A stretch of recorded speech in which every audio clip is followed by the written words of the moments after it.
You found the skeleton. How would you tell it to die? You personally, how would you decide? Well, interesting question. I don't know. I'd have to do some research on that.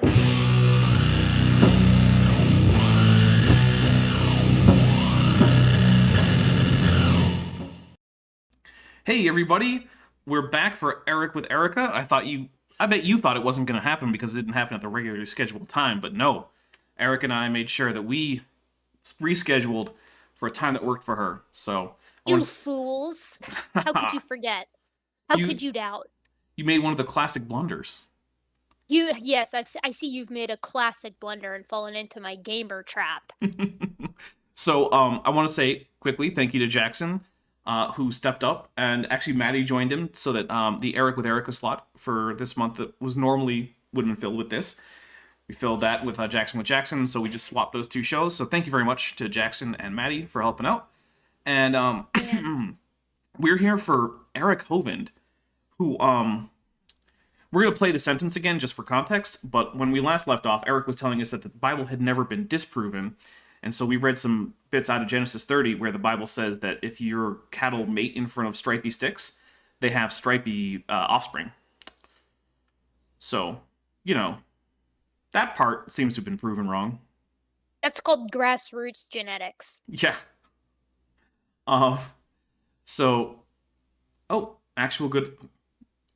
The Venerable Bead, is Erica's audio not normally good? Okay, Bead. All right, take it easy. Listen, I have like 3 different mics. I have my Garbo mic, which is usually what I pull up when I'm at my desk. I have my I'm preparing to record mic, which is like all the way across the room. And then I have my gamer headphones mic, which is what I'm using now. So I'll just remember to use this one in the future.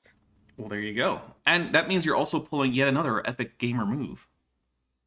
No, we can only pull one of those live stream. Oh, okay. Already pulled that. All right, we don't want to go over the quota. Just being here was pulling it. All right. So, as of course most of you probably know, but maybe some of you don't, we drink for this. We have some rules. Now, look, no one's going to be upset if you don't play along, or if you play along with non-alcoholic beverages. That's perfectly fine. If you do choose to play along with alcoholic beverages, please be aware that it's a dangerous game. And you've been warned, and the Dapper Dino program and Erika, we're taking no responsibility or liability for any injury, death, dismemberment, damage to property of your own or anyone else's. All right? This is an at-your-own risk. Yeah, the thing is, if you do play, take little sips. That's what I do. This is not a game to play with shots. The next day. Right? Yeah. Small sips, everybody. Small sips. Don't just, like, get ready with your fireball and a shot glass. That's not going to work. Ooh, wait, hold on. Side note. Tim Nichols says, love my content, but biggest contributing factor is introducing you to Hawaii Part 2. Hawaii Part 2 is one of my favorite albums. It is so eclectic and weird. I love every second of it. For those of you who like Hawaii Part 2, also listen to Tally Hall. Joe Hawley is another good one to listen to, and Rob Cantor's individual stuff is also great. Okay, I'm done. All right. Well, so let's go over the drinking rules. The first, of course, is that whenever Eric says something that's just so stupid, we just kind of have to drink so as to preserve our brain from having to fully process it. Then we take a drink in that case. That's just self-preservation. We also take a drink whenever Eric Hovind gets something right that he's not just quoting, right? So he has to actually be factually accurate, and then we'll take a drink. As always, it's rarer than you think. Oh, yeah, I think last time I had to basically just make something up that it was kind of right about just to get one in. Yeah, I think he's putting a lot of his energy into the metamorphosis that he's currently undergoing, from like the youth pastor in his early 30s to like the dad who gets mad at baseball games. That's the look he's representing today. He's gonna start screaming at umpires at Little League games. It's already he's almost completed his transformation. Unfortunately, he doesn't have that many good dad jokes, though. No, yeah, dads usually are funny. That's true. Oh well. So we also take a drink, speaking of, whenever Eric tells a joke that doesn't land. So that's one. More common than you would think. Oh, yeah. So let's see. We also take a drink whenever we get something that is, let's say, in the realm of Godwin's law, right? It doesn't actually have to be Godwin's law, like the actual, like, comparing your opponent to, various members of the National Socialist German Workers' Party. But whenever he brings it up, and take a drink, we actually modified that for Matt with Maddie to include, Columbine, because Matt loves to bring up Columbine for no reason. I really don't think my liver could handle Matt with Matt. Matt Powell's content. I mean this as sincerely as I can. Matt Powell is probably the worst. Yeah. That anyone could cover. We'll just have to invite you on as a guest sometime and see how it goes. He's criminally dumb. Yeah, I refuse to come on a Matt Powell show. I won't come on. Even Kent is at least like, you can tell that there's at least some effort put in with, like, Kent won't say something that is just like brazenly stupid, but Matt will just say stuff that is actually dumb, like that stuff with the chicken. Oh chicken arms. The chicken legs are evolved from T-Rex Dinosaur arms. Yeah, I mean, it's just, oh god. I mean, Kent wouldn't say something. Kent has picked the wrong protege. He could have had the stud that is Eric Hovind. Stud in comparison to Matt Powell, of course. Well, instead, he decided to just be an abusive father and husband, so that didn't work out. Yeah. So no sympathy. He is an abuser, isn't he? Oh, yeah. And that's not libel, because he did get, convicted. Convicted of that? Yeah. Convicted spouse abuser, Kent Hovind. Convicted spouse abuser and, what is it? Tax fraudster? Structuring fraudster? Also, he was only acquitted of mail fraud because of a juror who was basically on his side, who was a fan of Kent Hovind. If that juror had been a fair juror, he'd be a convicted mail fraudster too. God, imagine being a fan of Kent Hovind. Yeah, it's gonna be rough right now. Imagine being a fan of Matt Powell. Like, when if Kent ever dies, Matt's gonna take over the DAL empire, and then that's who the YECs of tomorrow, I guess backwoods YECs of tomorrow, have to look forward to, because there are young Earth creationists that are like leaps and bounds, I guess I should say.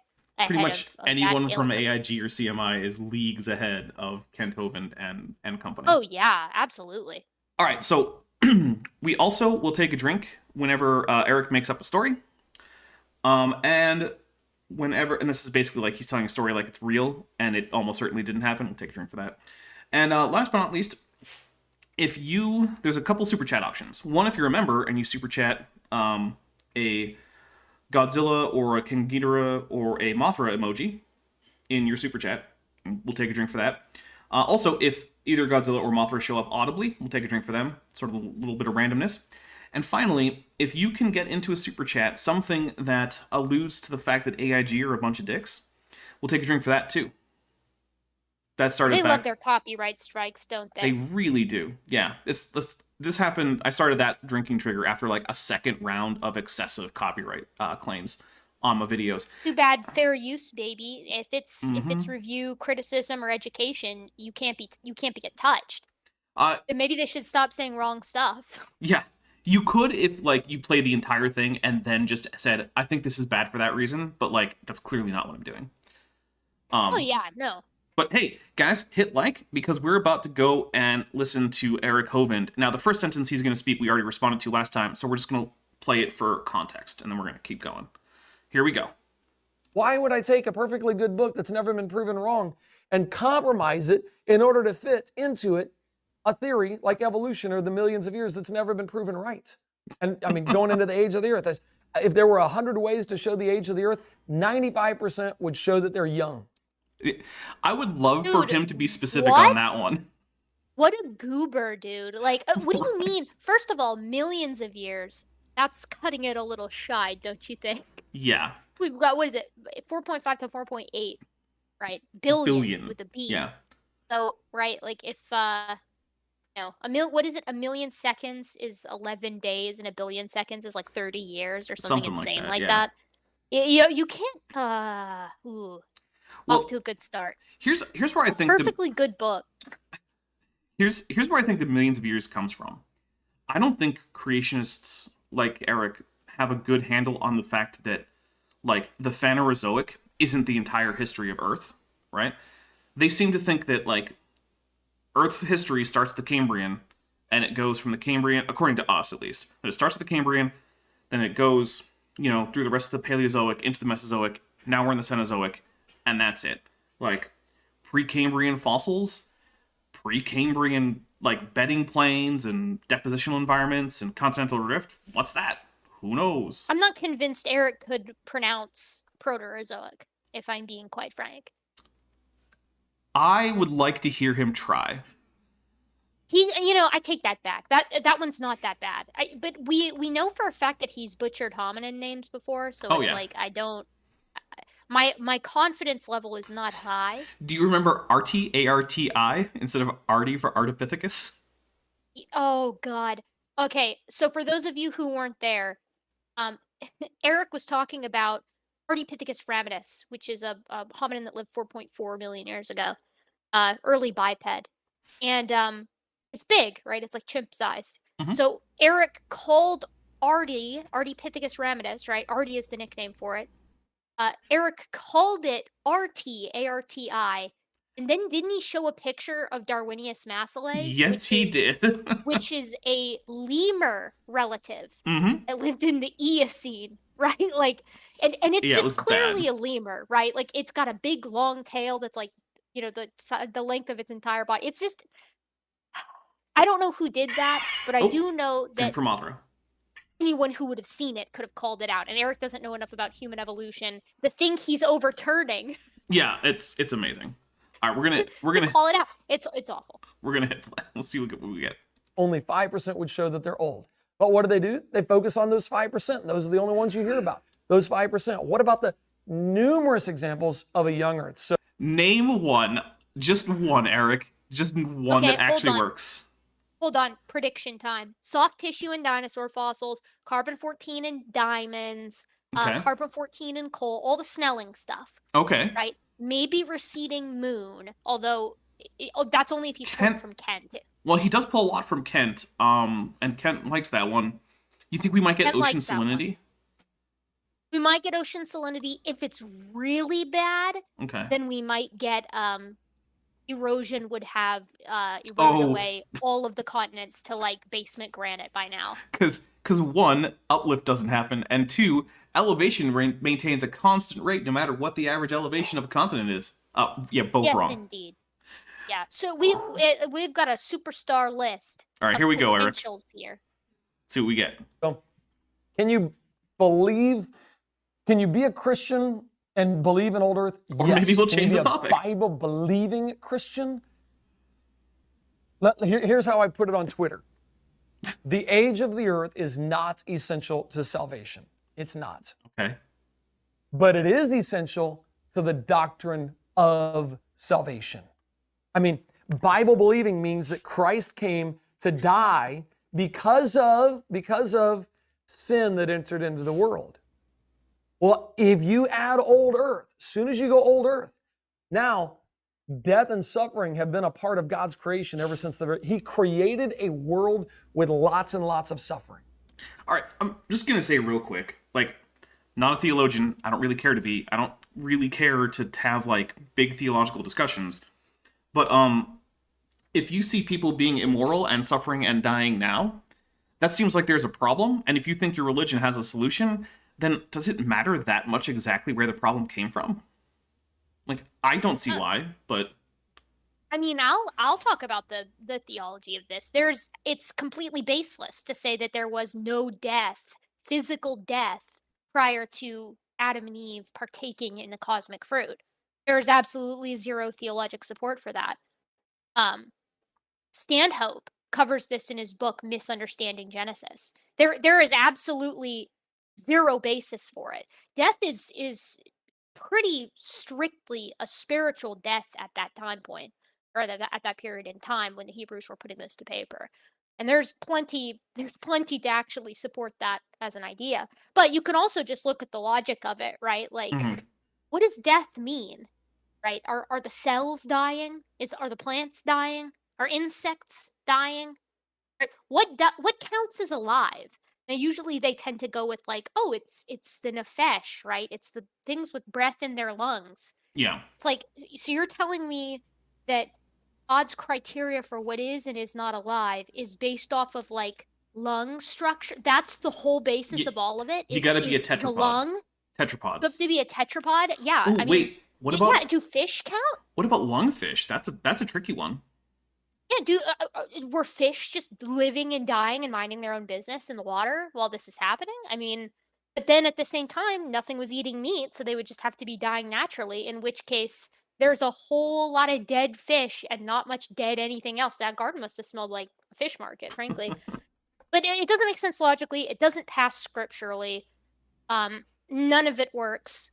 And there's a reason why so few Christians and almost no academics think that the hermeneutics of Genesis is referring to real literal dying instead of a spiritual death that is applicable only to humans. That's insane.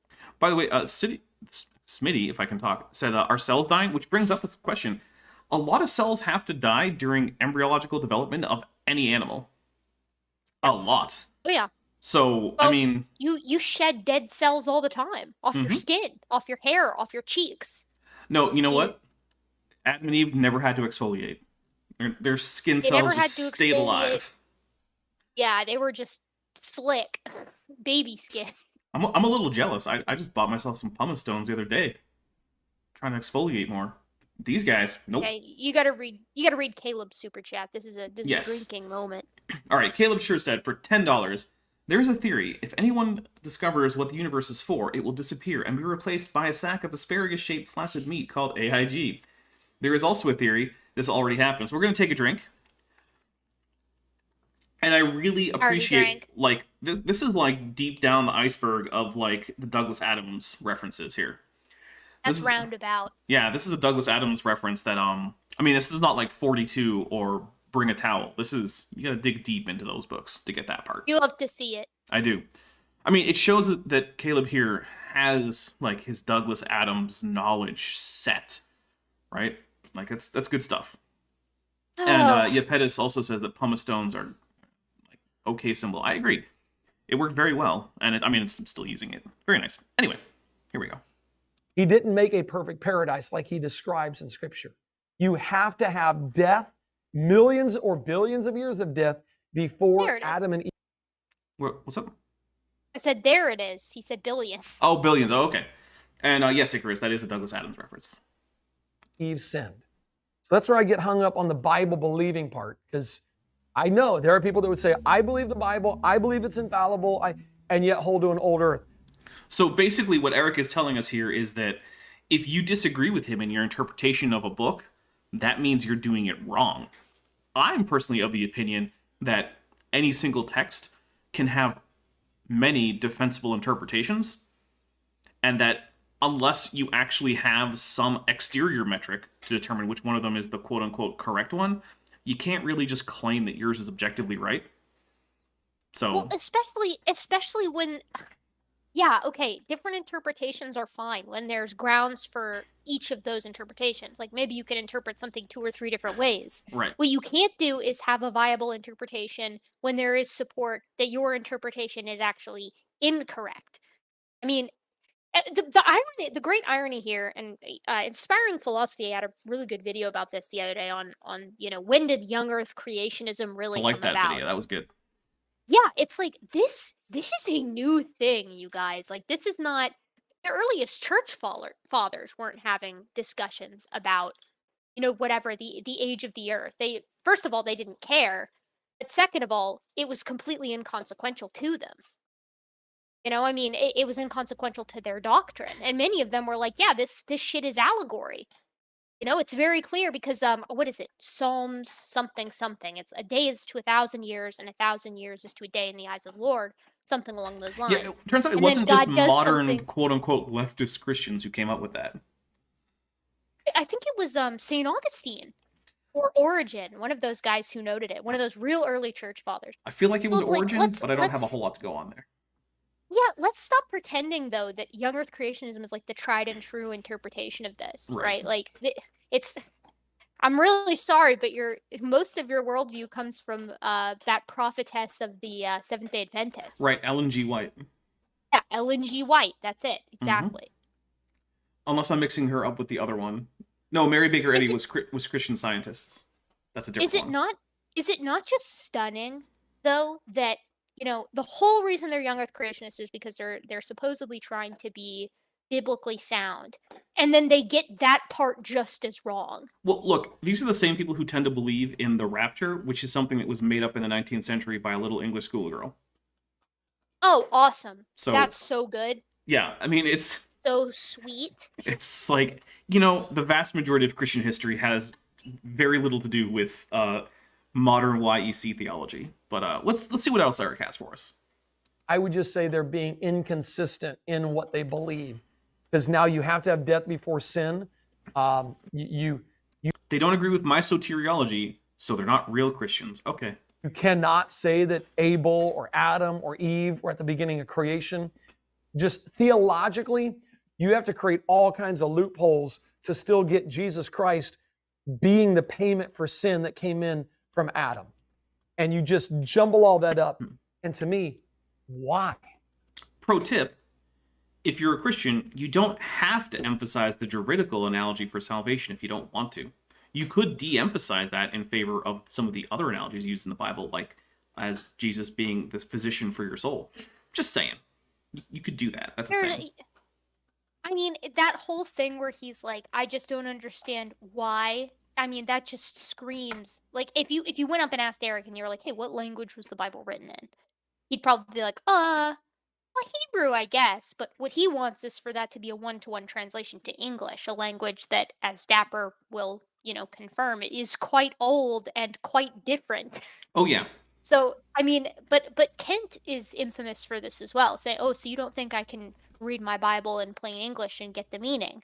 No, I don't think that you can do that, nor does pretty much anybody who's given it any time and any scholarship. Even the claims by historical theologians who said that, like, the Bible was sufficient and a layperson could read it and get a sufficient understanding for salvation, the claim wasn't that you could literally get everything right about the Bible by just reading it on your own. It was that the average person was good enough to figure out how to get saved just by reading the Bible.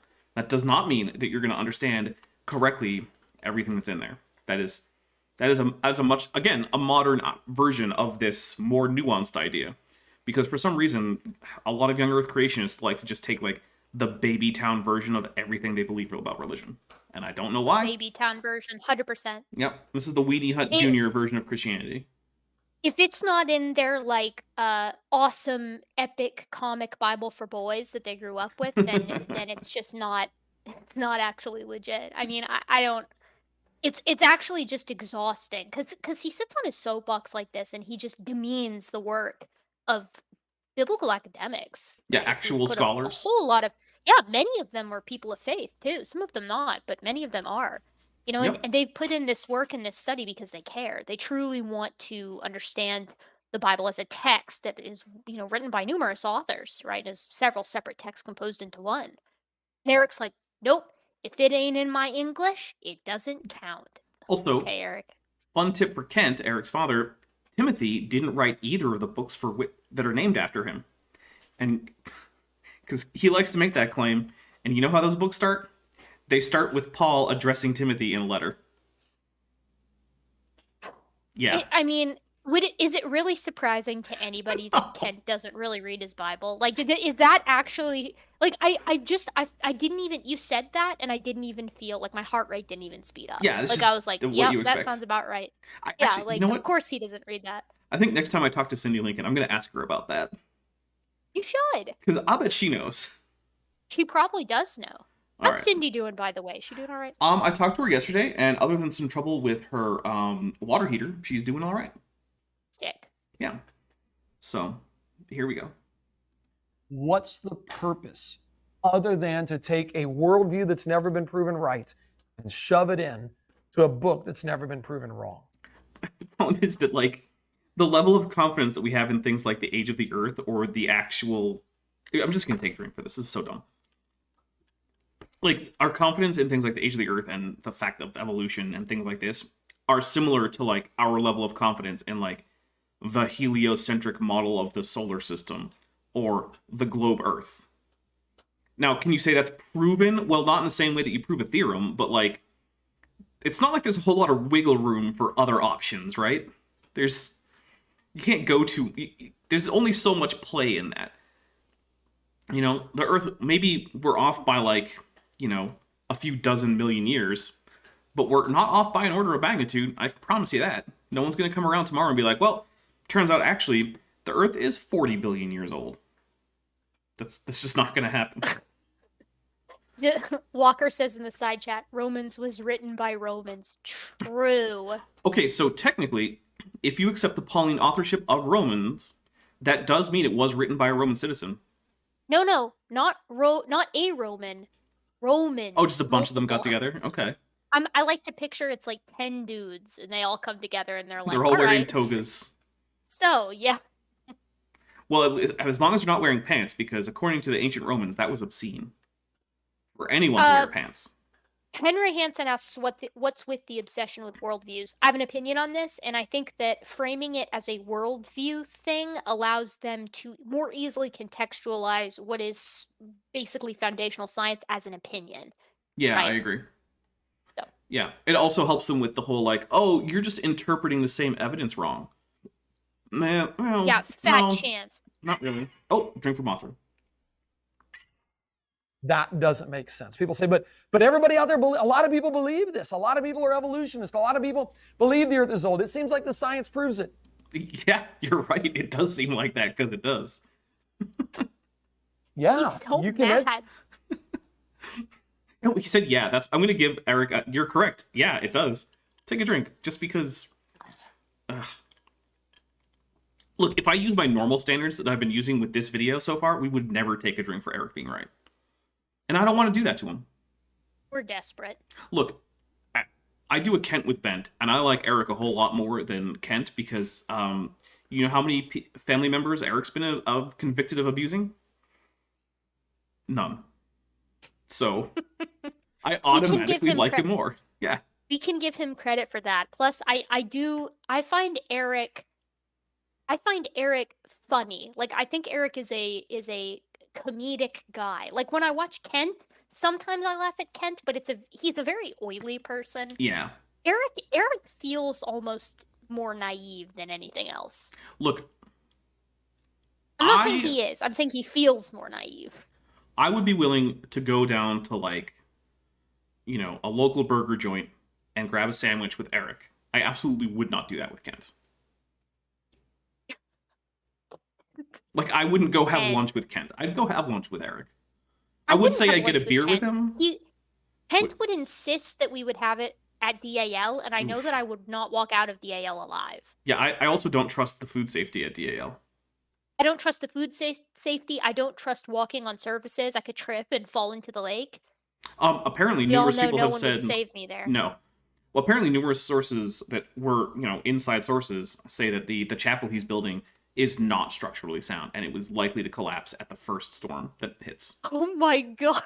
Yeah. That's because he's having randos who move to his commune build stuff for him. There is no building codes in DAL. No. DAL is a sovereign nation. It's not even like no building code. It's like no actual concern for just how you build a structure to stay up. Like bracing timbers and like, you know, actually having like proper geometry for your roof. Nope, not a concern. Yeah, Kent. Oh. All right, we're going to talk about Eric, though. Eric, here we go. Yeah, let's let him go. Educate yourself on how they're wrong. There's a lot of people that believe a lot of wrong things. That's true, too. I'll take a drink. That truth can set you free, and that's what I recommend you do. Oh, thanks. Yeah. So I kind of want to get into that part of it because we talked about the biblical basis for the beliefs. And now you've mentioned that there's... I just want to point out real quick, this guy's bookshelf looks like one of my bookshelves. Just stacked with haphazard books all over the place. I appreciate that. I'm a really big fan of what looks to be like a small ghost. Clearly this was filmed during Halloween. All right. Overwhelming evidence, scientifically and mathematically, for the Earth being young and for humanity being relatively young as compared to mainstream science. So can you sort of give me some of the evidence that the Earth and mankind is only around 6,000 years old?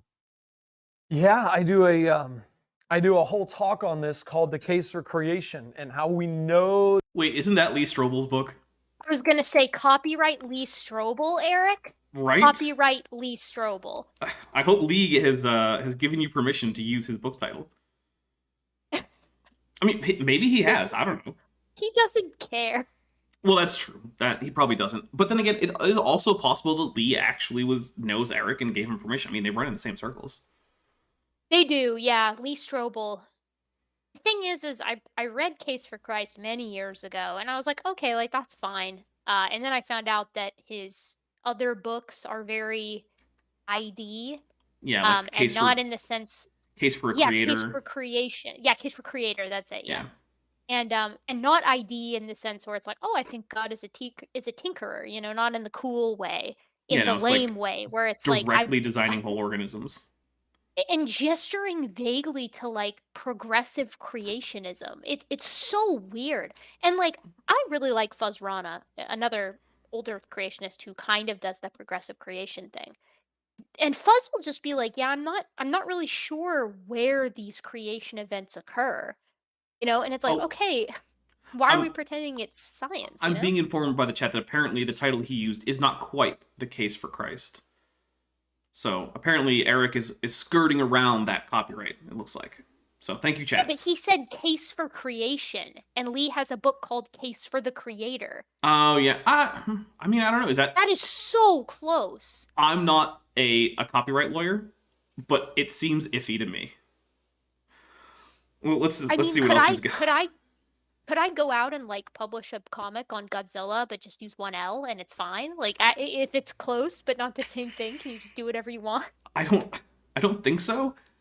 But then again, to be fair, Godzilla is easier to copyright than Case for X, because that's a bunch of generic words, whereas Godzilla is a very specific made-up word that's just referring to this character. So it's sort of like when Games Workshop decided they wanted to try to copyright the word pauldron, and they were just laughed out of court because, like, you can't just copyright a random word that already exists. Or like when I think it was a basketball player who tried to copyright Taco Tuesday. Didn't some YouTuber try to copyright like React videos? Yeah, I think that happened. No one else can say a reaction video because I own those words. I own reaction video. Listen, everyone. I own reactions to Eric Hovind Answers in Genesis collaboration videos. Okay, copyright claim. You can't take that from me. You also own Gibbons, just generally. I own Gibbons. Every Gibbon you see Gibbon, I own it. Yep. All right. But it is. Yeah, I treat them as they're like little sovereign citizens. I can't actually owe them. Oh, no. They're traveling, not driving. Yeah, really. The world was created about 6,000 to 7,000 years ago. And the list is really, really long. So I'll hit a couple highlights, and if you want more, let me know. Think about this. Around the world today, there are billions, and some would say trillions, of interdependent relationships. They're called symbiotic relationships. I'm down here in Florida. We got termites down here, so we got to spray for termites. Termites will chew your wood in your house. That's true. I'll take a drink. They cannot digest the wood. Also true. They can get it in their stomach, but then it just sits there. Really bad indigestion. Not true, but I think he's about to go into why that's not true. And Goop23 says, I love you, but those are trademarks, not copyright. That's a good point. Yeah, Goop23 is correct. I don't apologize. I do. I'll be the bigger amniote in the room. You can be the bigger amniote. Filthy sauropsid.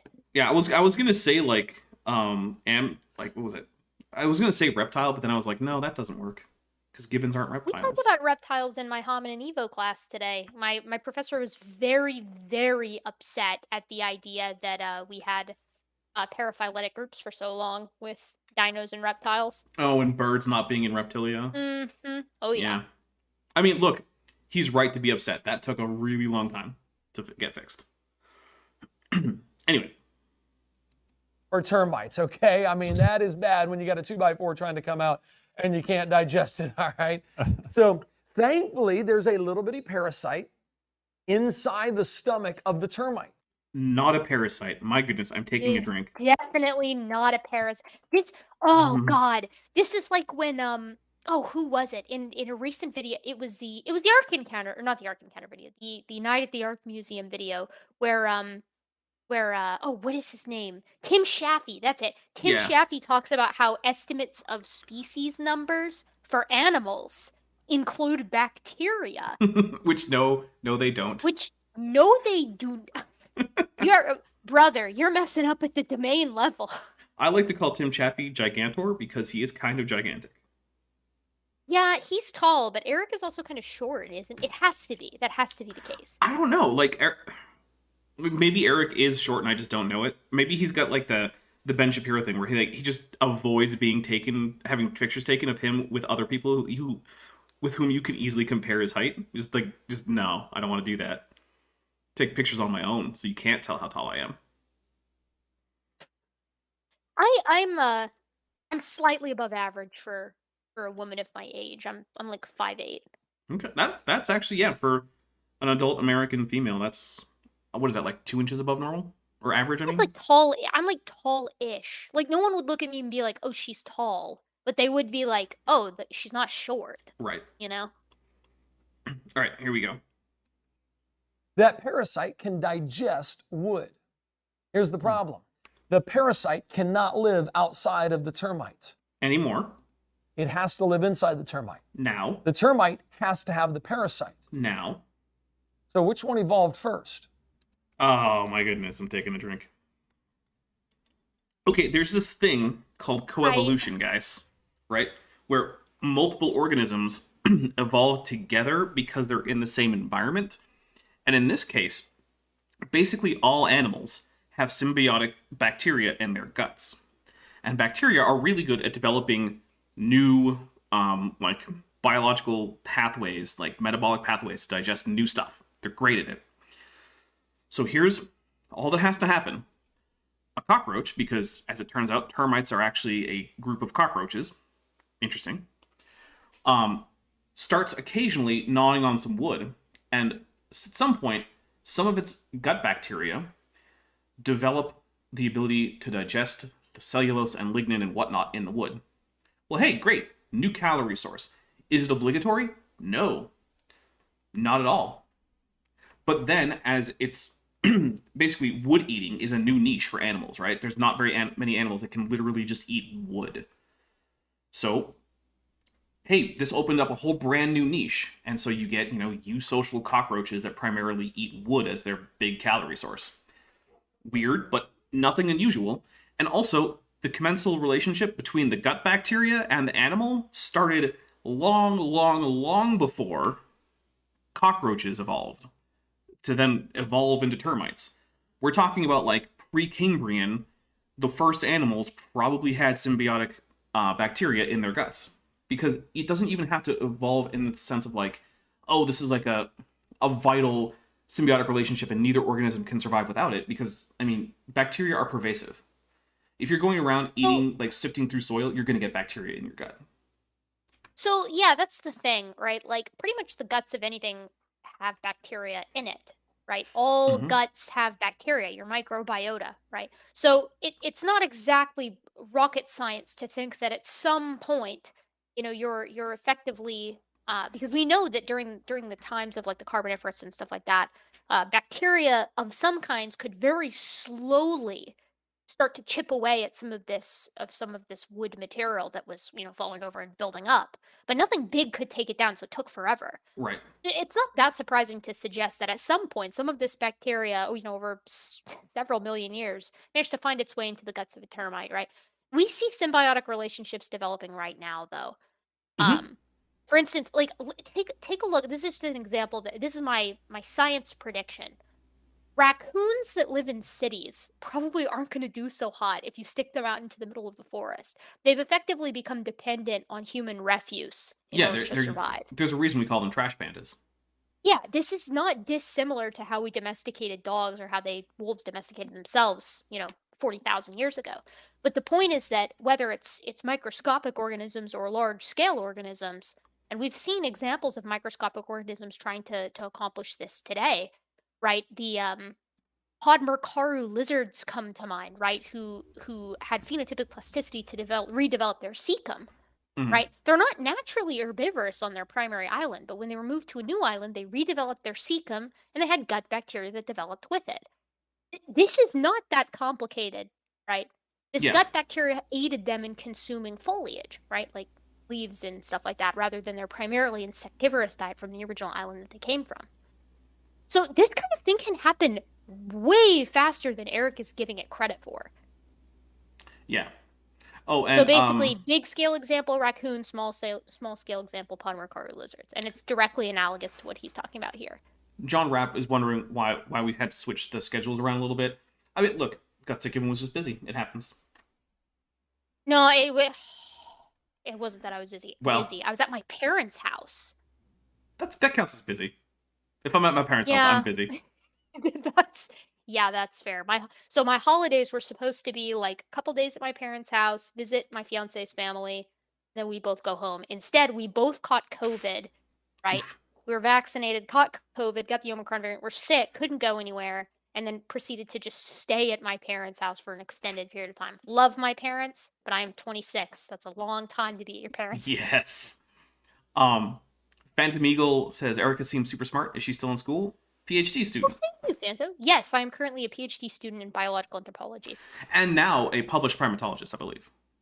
Oh, no, we're close. Oh, okay. Not published yet. We're close. Okay. I am hoping to be published here soon-ish, hopefully within the next year. But I am, if you guys are in Colorado, I am going to be at the AABAs presenting a poster on my thesis work, which is the very exciting topic of secondary monomorphism in extant primates in their canine teeth. There you go. I'm sure that Thrilling. all of you wanted to know exactly what it is that causes some modern primates to have similar canine size in males and females, even though their close relatives do not. It's thrilling. So- It is thrilling work.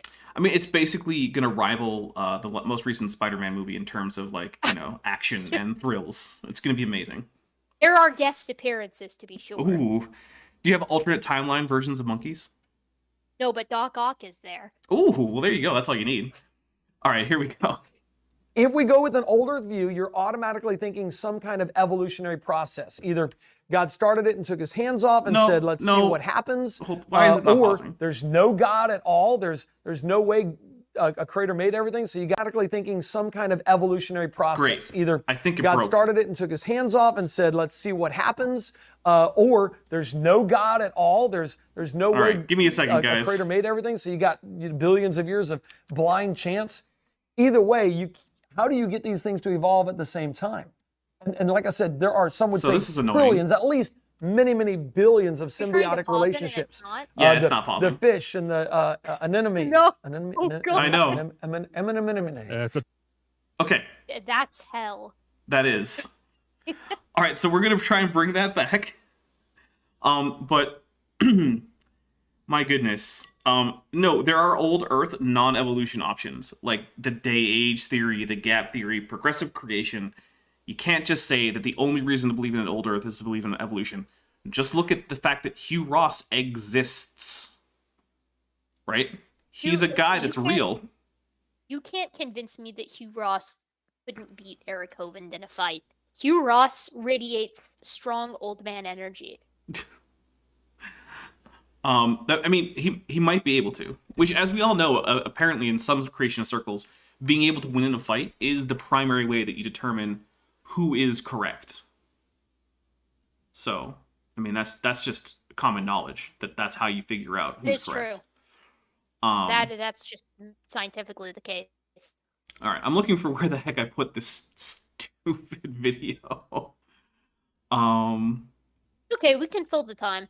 Yeah, it's not a big deal. Let's see. None of this is. Oh, here it is.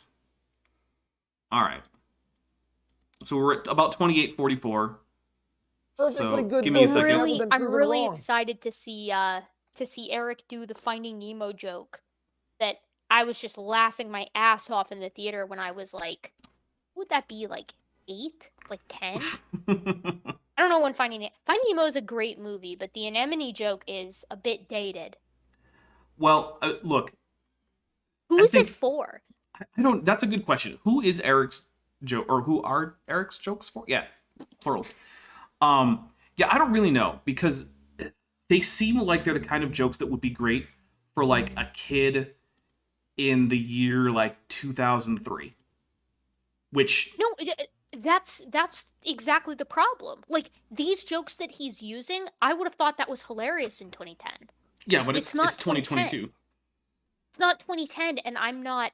What would I have been then? Like 12, 14? Yeah, 14. I'm not 14. I don't know.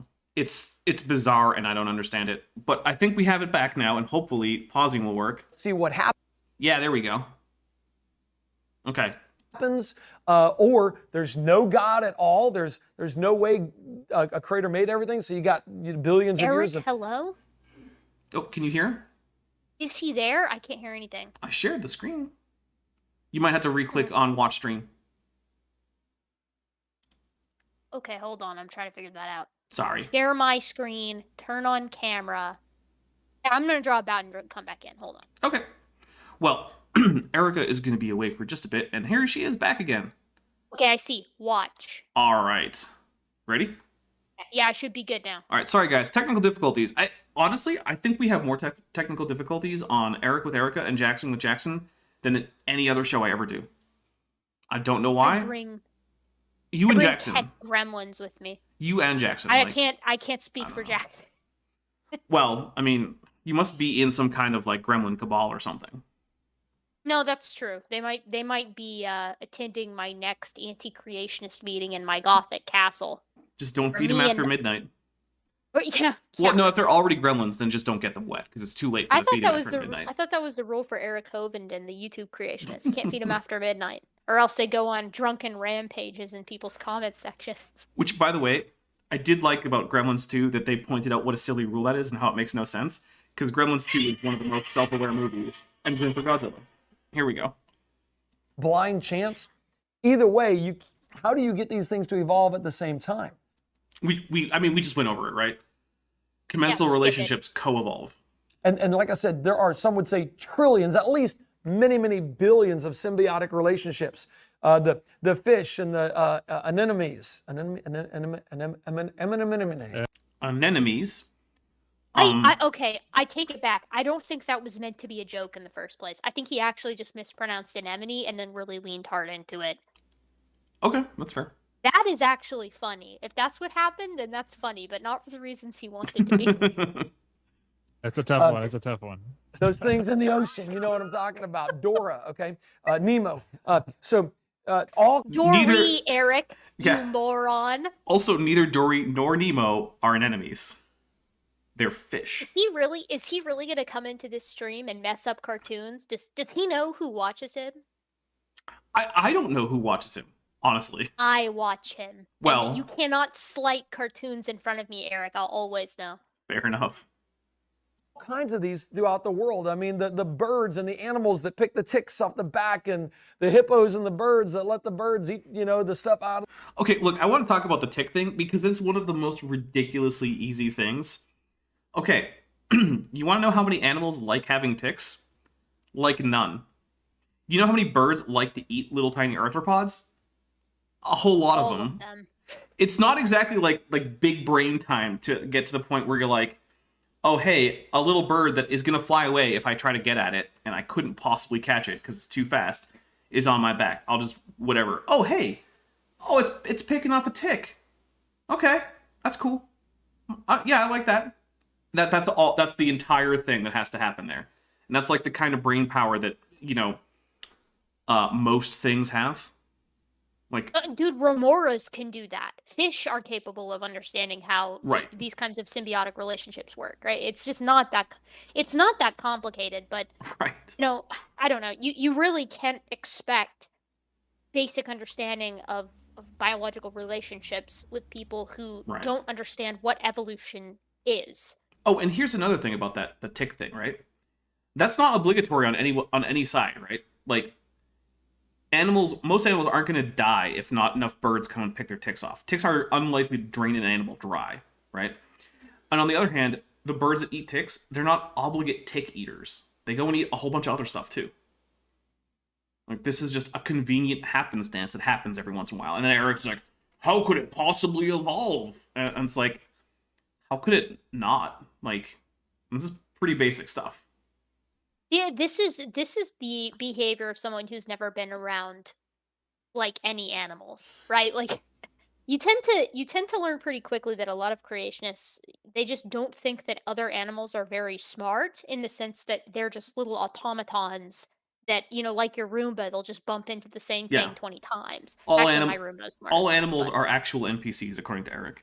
Yeah, they're just NPCs. They're incapable of actually responding to stimuli, which, in turn, it makes sense why they can't comprehend how evolution would work, right? Because part of differential reproductive success has to do with reaction to stimulus, right? Mhm. Knowing that your fitness, not knowing, but recognizing in a sense that your fitness is giving you a benefit. You reproduce more, at Yeah. least than social animals. All right, well, let's see what else Eric has for us. Their teeth, and all around the world we see symbiotic relationships. Some of you still have a symbiotic relationship in your family.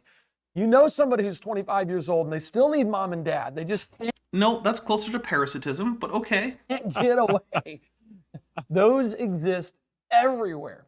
Drink. So- Eric is Yeah. that is not a funny joke. No. That is just boohoo, millennials make me sad. That's what that joke is. Man, how come all these people who are in lower paying jobs than their previous, their immediate ancestors, and are in a place where housing is a lot more than it was for their immediate ancestors after adjusting for inflation, how come they can't get a house? I don't Great know, Eric. Recession is a hoax, Dapper. The Great Recession didn't Oh. happen. And it certainly didn't happen right in the middle of when millennials of various ages were trying to get jobs and buy homes and start families. So Yeah, they're just lazy. Obviously. Well, yeah, no, that's true. Yeah. Symbiotic relationships would be a mark against the evolution worldview that says we slowly evolve. No, just drink. And they would be in favor of the creation worldview, which says God made it all in 6 days. I'm going to say this. I don't think that symbiotic relationships are a mark against creation, but they're also not a mark against evolution, so I don't think you can use them to differentiate between these two hypotheses.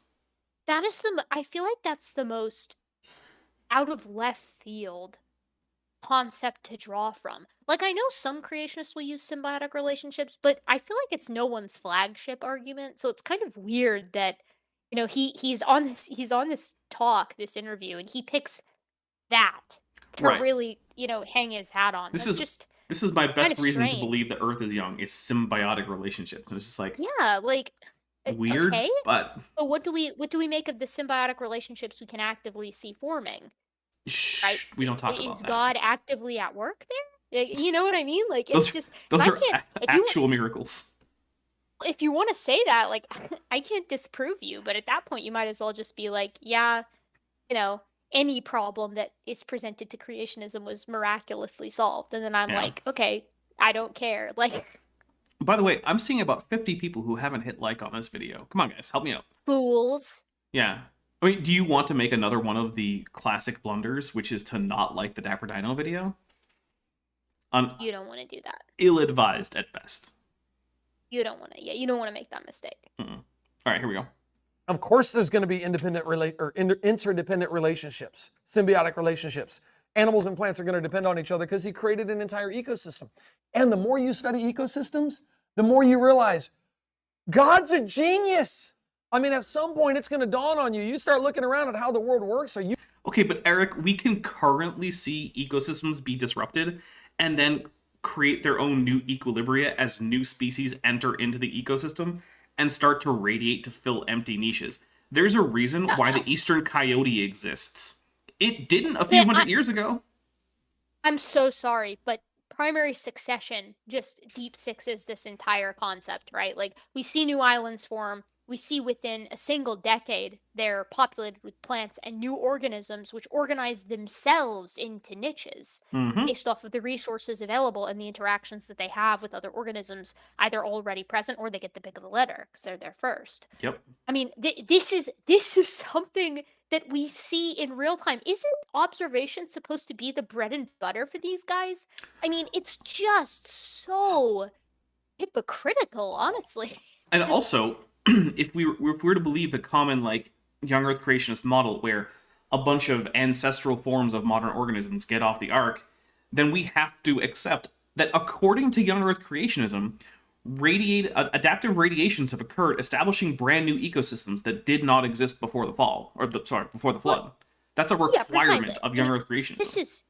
This is the paradox, right? Like they need natural selection to do some stuff, but it can't do too much. So they draw these arbitrary lines in the sand of what evolution is basically capable of, except they don't call it evolution because that's makes them feel sad.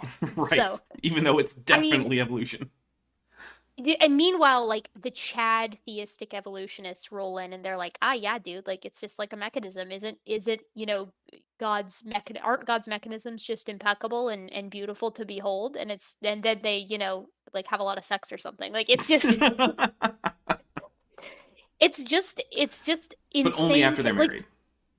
Yeah, well, of course, only after that. I don't know. I know some cool maybe you're not hanging with the right crowd. I know some cool theistic evolutionists. There are, I guess they're. It was just a throwaway line. Okay, all right. Yeah. All right, let's get a little bit more Erika in here, and then we're going to take a quick break. Refresh drinks, all that good stuff. Oh, but first, for $5, Gary DeVere says, when did Eric study anything other than the content he stole from his father? I don't even know if he claims to have a degree or anything, or I don't think he ever really has done much of that, except that he's picked up some new pre-supper stuff. So he must have done some studying to like grab those pre-supper arguments out of the hellhole that is presuppositional apologetics. And hold the phone there, Gary. I know for a fact that Kent does not have a background this aesthetically pleasing. That's true. He does not. Look, and Kent isn't very good at wearing anything other than Hawaiian shirts. He used to be good at wearing cool ties. Yeah, he threw that to the wayside. After he got the SpongeBob prop, he just put all his eggs in that basket and assumed that. I honestly miss the ties.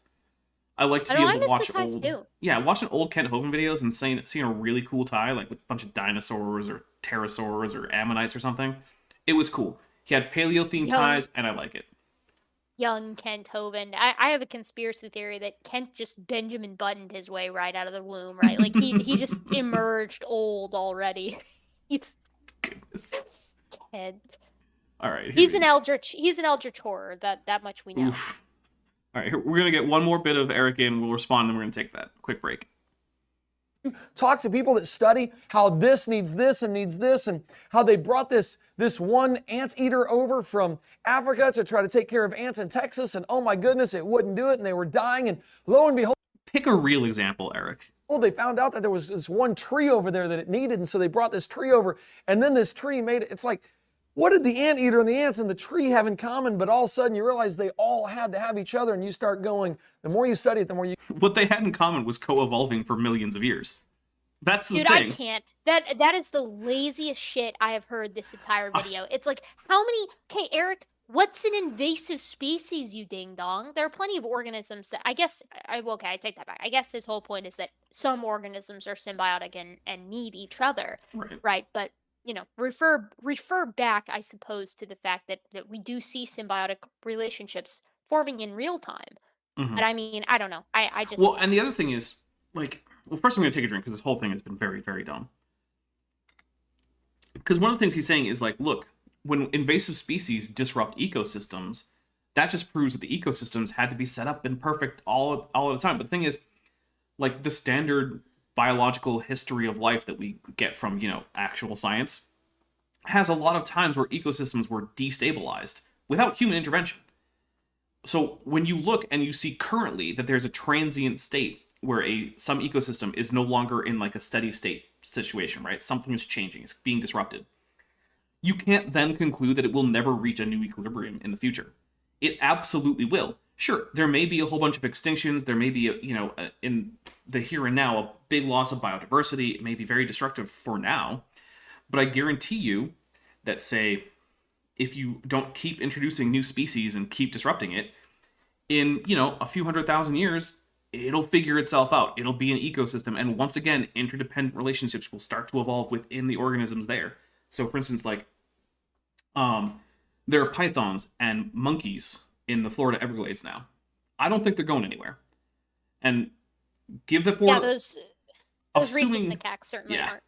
assuming that the Everglades don't just flood in the next, few thousand years, I can guarantee you that a new equilibrium will be reached in which macaques and pythons are now just part of that ecosystem, right?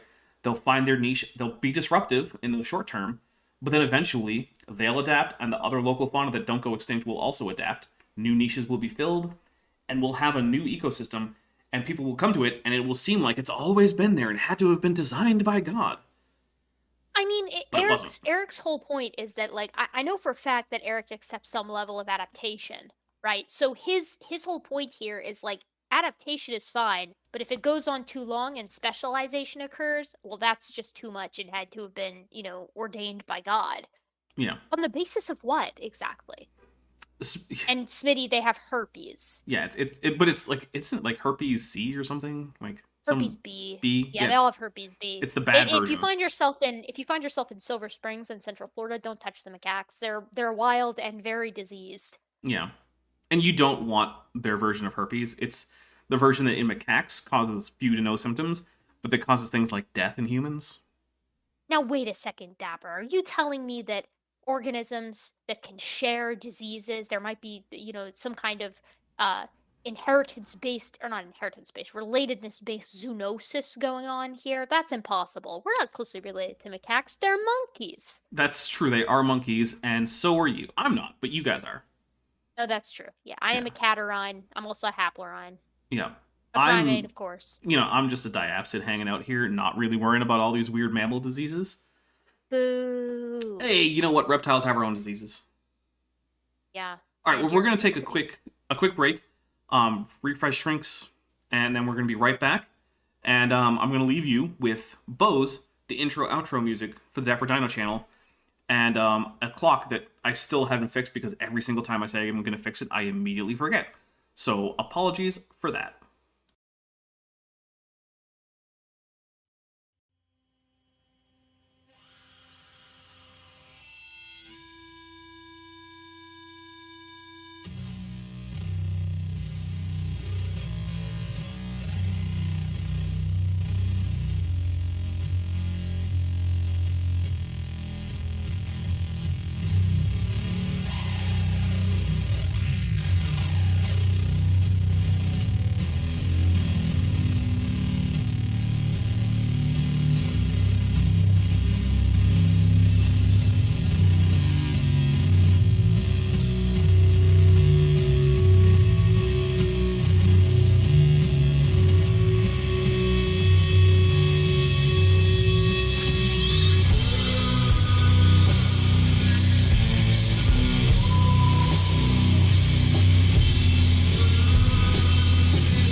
Okay, and we are back. That was not a very long intermission, so thanks everyone for sticking with me. Those of you who did, I'm seeing like 15 people who just quit. Quitters. I was locked and loaded with beer, so I was ready to. I'm sorry, seltzers, since Dapper doesn't like when I lie about what I'm drinking. It's true.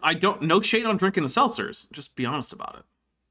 I'm a seltzer drinker, and earlier I was drinking Wild Basin, but the booze my fiance brought back was in fact White Claw, so I'm back on the claws. There you go. Hey, you know what? Nothing against White Claws. They're not my drink of choice, but like, they're fine. There's no laws on them. No laws on the claws. So there you go. All right. I don't need your approval, Dapper. I don't think you should want my approval. You Well, should I do you. don't. Good. Good. That's a healthy attitude. Here we go. You go, God is a genius designer, an amazing, amazing designer. Mathematics are completely against the evolution worldview and completely for the creation worldview. Think about it. Okay, you know what that needs? That needs a citation. So can you imagine what it would be like if you could just say stuff, right? Like you can just say stuff, whatever you want, and just pretend that it's true. I think about that. You don't have to back any of it up. I mean, and they've got such a nice failsafe, the creationists do, because they're just like, man, if it's bad, well, that wasn't the original design. It's actually the result of the fall instead of right. It's just heads I win, tails you lose. Yeah. No, yeah, exactly. I mean, it's very how convenient. Yeah, look, I think about it fairly frequently, like how much easier would it be to just be a creationist where I can just say anything that confirms my audience's bias and they're just going to eat it up? You can straight up just make things up. They do. I know that's horrible to say, but we have seen, at least in the YouTube community, instances of individuals just, and I do mean this in the real way that it's used, literally making things up. Well, thin air numbers. As not long ago, Joel Duff called out Raw Matt for taking a paper and then just changing the text of it when he showed it on screen. Just fabricating parts of a paper that didn't exist. Well, you brought it up, not me. But if we're talking about Raw Matt, lest we forget his photoshopped publishing in PLOS. Yeah. He's just a star. Truly an example to all of us. That's all. It turns out that's all you ever needed to get published is a really good Photoshop system. Hey guys, tell you what. Hand me some bucks and you too can pretend to have been published in some academic journal of prestige. You know what? I'll throw on a header for you if you really want to. You just gotta give me a few shekels. I just don't claim responsibility when you then get called out for academic fraud, because that's your problem, not mine. All right, here we go. From an evolutionary perspective, if apes, I need to have some models here. If apes evolved into people, hey, are you good at CG? Can you put those in my hands? Okay. If an ape should have asked me, I could have done it. Slowly over time evolved into a person, into a human being. Well, they say that happens slowly, and it happened with mutations over time. It just mutated little by little by little by little, successive steps. Basically, and so we take went a drink. from an ape-like creature to a human being. Okay. I know why people say ape-like. It's because they're trying to avoid the assumption or the implication that humans evolved from modern apes. But like the common ancestor of humans and all the other apes, by definition, would be an ape, right? It would be the first population of apes that then gave rise to the future ape diversity. So, it's definitively going to be a hominoid. I mean, you're right. That is the reason why people tend to say ape-like. This is indeed valid. All we tend to see, right, looking back through time, is a further specialization of forms. Organisms that exist today have species because they've specialized to this level, and we tend to give species to organisms in the past as well because it's consistent. But that being said, yes, the organisms that humans evolved from was probably a population of Miocene apes. Yeah. Right. Apes in the sense that they have all of the characteristics that make us also apes, or characteristics of hominoids, and then also hominids. Right. Yeah, if you looked at the common ancestor of a gibbon and a human, it's a hominoid. Yeah, 100%. And not only that, but very clearly the common ancestor between humans and all other mammals was a mammal. Right. Right? I mean, this is how this works. It wasn't a mammal-like organism. It was an actual mammal.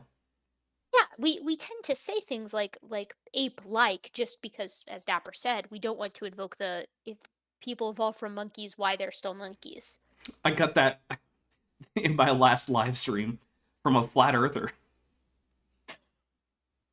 It was amazing. I had a chat with exactly one flat earther, and it was Nathan Thompson. And after that happened, never again. Yeah, I told because at least with creationists, you can be like, you know what? At least we can both agree that flat earthers are dumb, right? Or that their worldview at least is dumb. But with flat earthers, what do you even agree on, right? Like you could be like, the sky is blue. They're like, oh, you think the projection is blue, and you're like, that's just the dome. There's the waters above the heavens. That's what you're seeing is blue. It's not the sky itself. It's the waters above the dome. Erika, come on. That's the extradomal water, of course. All right. Well, that's how the floodgates work from Genesis. You know, when God opens the floodgates of heaven, that's because he's letting the water in from above the dome. I heard we're still encased in a rakia. Well, I mean, we would have to be. Firmament. I mean, the Bible teaches flat Earth according to all the flat earthers.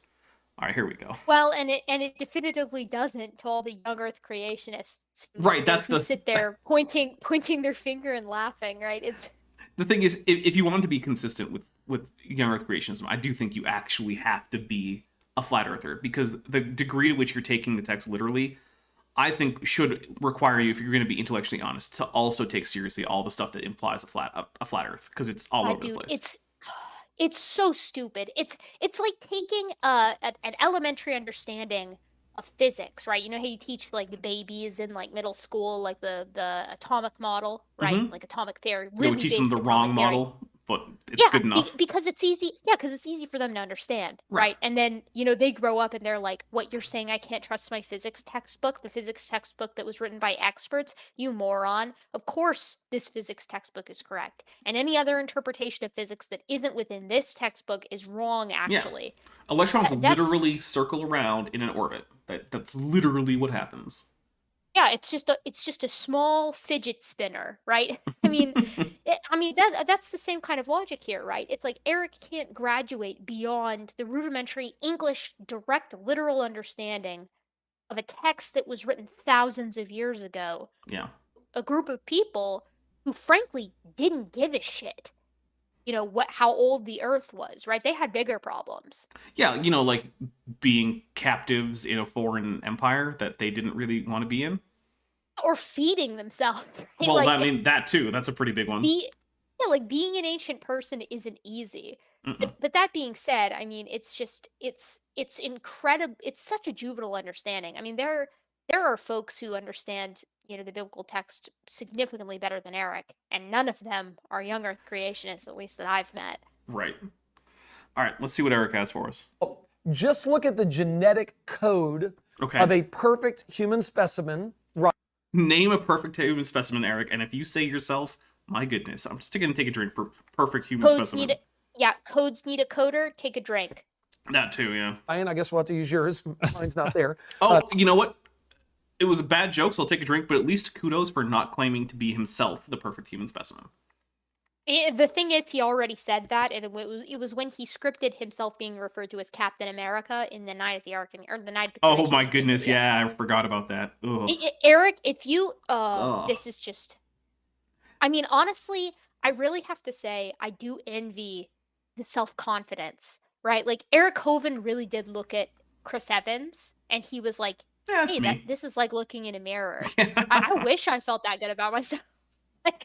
My goodness. I envy that. That's some serious confidence going on there. Yeah, I definitely would not pick Chris Evans as my celebrity lookalike. I'll just say that.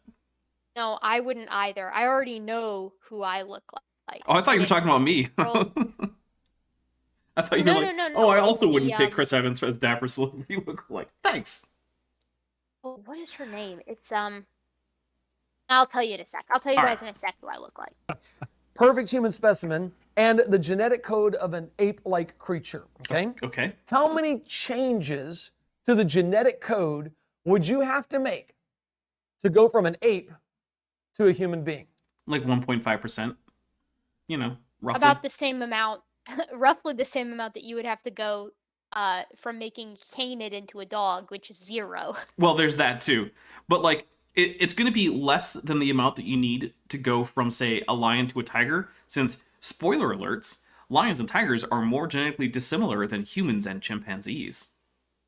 Oh, Dapper, are we talking about other organisms and their comparative genomics? For those of you out there who might be wanting to compare this and make this comparison for your creationist friends, you can add to the list rats and mice, Yeah. which are about 95-96% similar in their coding base pairs compared to the 98.8 seen in chimps and humans. Or you could look at African and Asian elephants, members of Loxodonta versus Elephas, which are about 95% similar in coding base pairs as well. Okay, quickly, speaking of Elephas, I'm just going to point out there that mammoths are actually nested closer to Elephas than they are to Loxodonta, which means anyone who tells you that mammoths aren't elephants is wrong.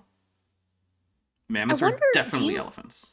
Sorry. Do you know this? Maybe Walker will know this. He's an elephant guy in the chat. But you know, do female mastodons have tusks? Are they dimorphic?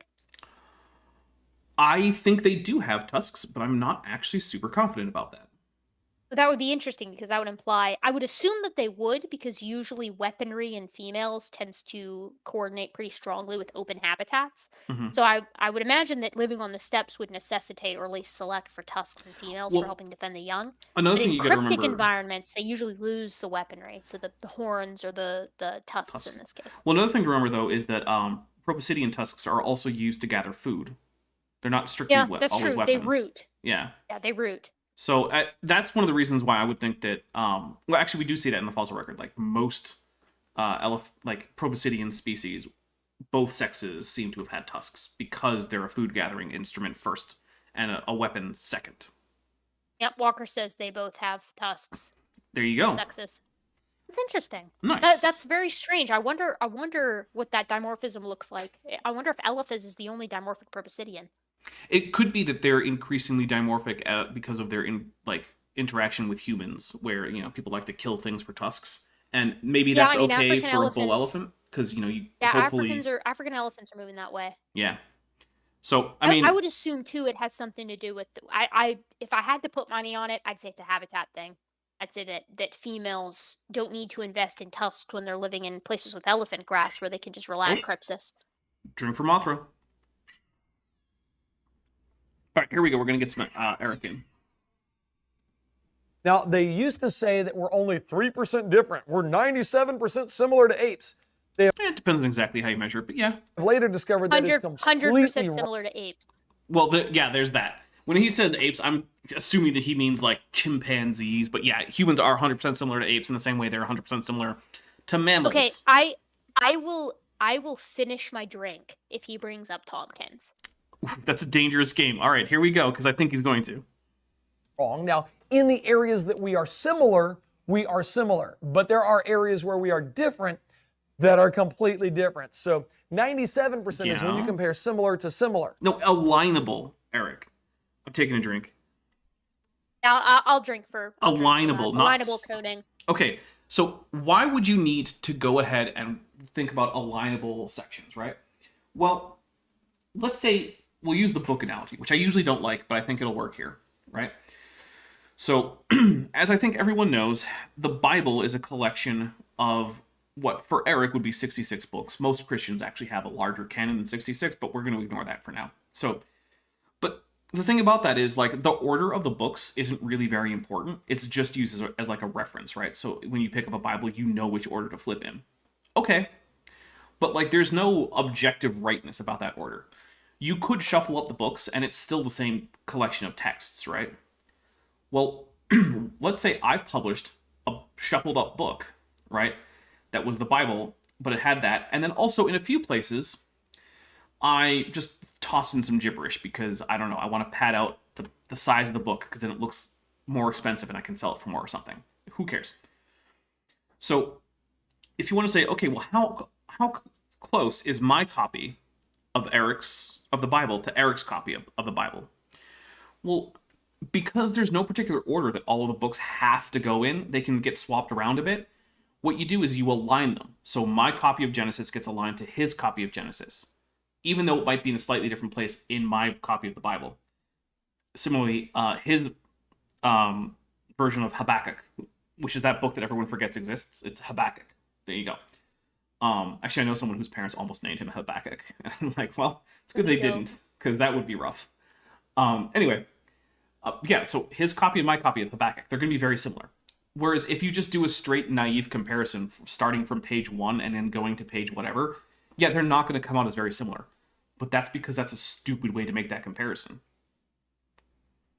So there you go. That's my book analogy. Erika, any major criticisms for that one?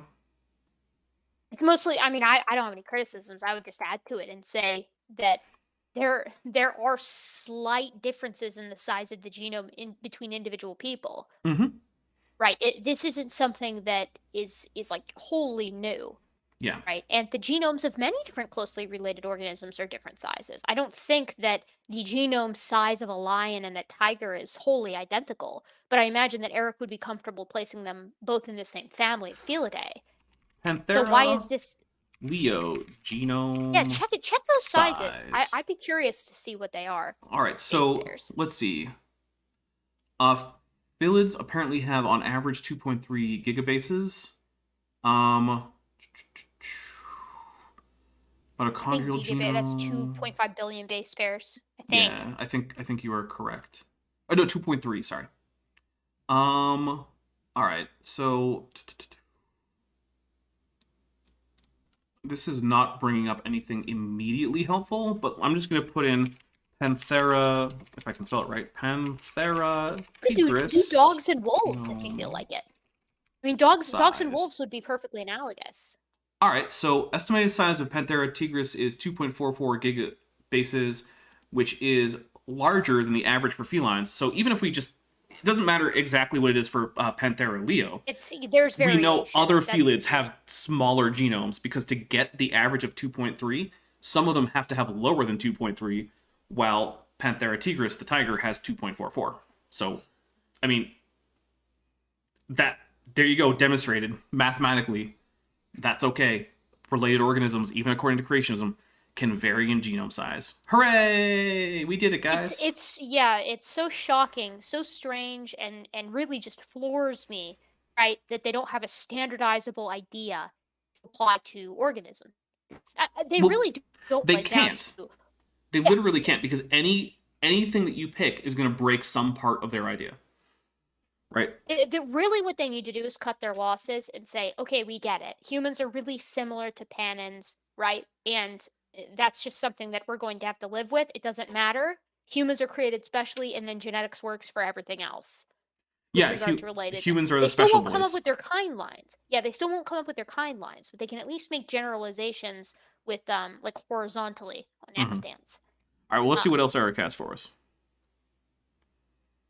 They throw out all the different areas. So anyway, it's less than 90%. Some would say only 70% when you include all. Yeah, drinking for Tompkins. My goodness. That is a Tompkins reference. I will finish my. All right, so let's talk about the ways in which Tompkins, who is the source for this, even though I don't think Eric's going to mention him by name. Let's talk about some of the ways that he's doing this wrong.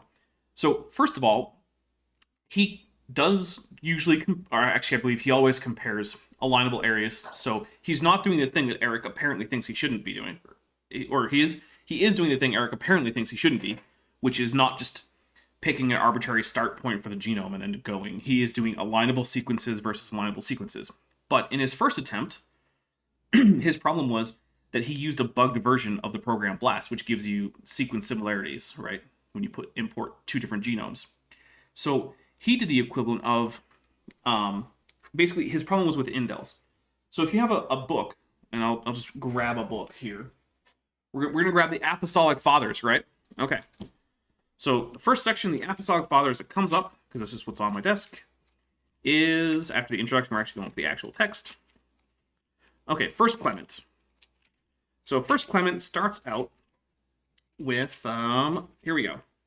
The Church of God that sojourns in Rome to the Church of God that sojourns in Corinth. Okay, so we're going to assume the English text, because I don't want to sit here and read Greek right now. So if I deleted the H at the end of Corinth, for the rest of First Clement, that now counts as being different, according to Tompkins, his first version of BLAST that he did. So then only when we get to, say, second Clement do we start once again having an alignable sequence. So that's already done. That pretty much sums it up. I mean, the classic example is if you have 350 base pairs and at 100, or rather 300 base pairs, let's say. Yeah. And at base pair 150, there's a mutation where C turns to G, and then everything after that is still identical. Tompkins would say that it's 50% identical. No, right? Because there is would a need single... it to delete or add.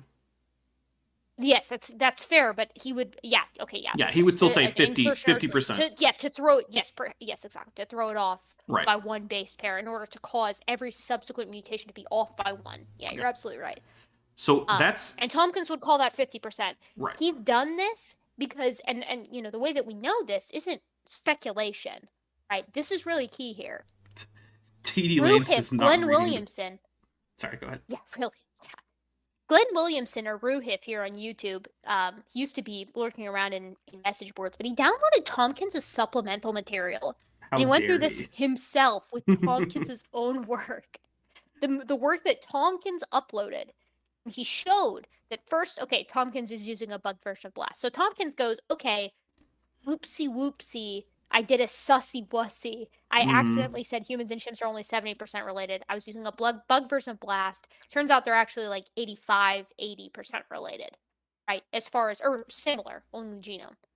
So Ruhif looks at it again, and he's like, hey, this is not how you do comparative genomics, right? The way that Tompkins did it is, the way Tompkins did it is exactly as Dapper said. If you had one insertion or deletion that caused an offset in base pairs, Tompkins would call that 50% similar if it occurred at the halfway point on that stretch of DNA. That would cause potentially a father and his son to be 50% related on that given stretch of DNA. Very unlikely. Which is insane. Yeah. Now, of course, human paternity tests are a little bit different in the specific segments that we work with. Does not work, suffice it to say. All right, real quick, just for T.D. Lane, because he called me out for not reading Greek. I ecclesia tu theo, I paroukusa Romin, ti ecclesia tu theo, ti paroukusi Corinthon. There you go. That's how far I got in the English. Thanks, T.D. That's good job, Dapper. Why? Because I can pronounce Greek. I don't know if that's right or not. I promise. My pronunciation probably isn't the best, but it's right. No, I believe you. That sounds right to me. But then, okay, so Tompkins fixes this, right? So what's his next thing? Because remember, his goal is to get as low a number for chimpanzees versus humans as possible.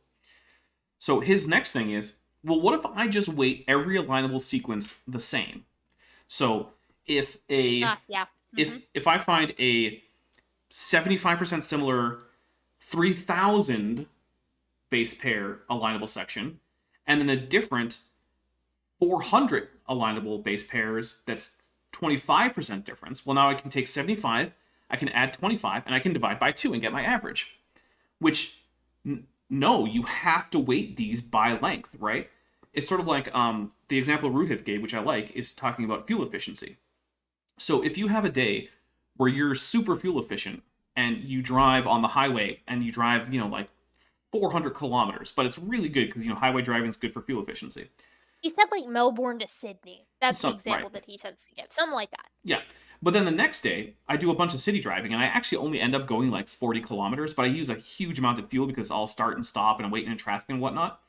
And then I just say, okay, well, my fuel efficiency on day 1 was this many liters per mile or kilometers. Yeah, sorry, liters per kilometer.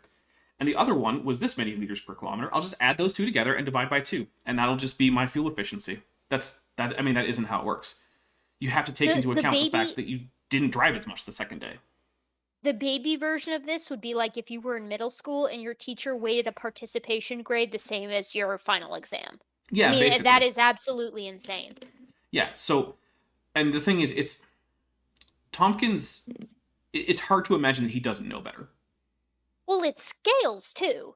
First of all, yes, you're right. Tompkins knows better. He knows precisely what he's doing. There are a lot of creationists here online who are, I do think, good faith actors. But Tompkins is not one of them.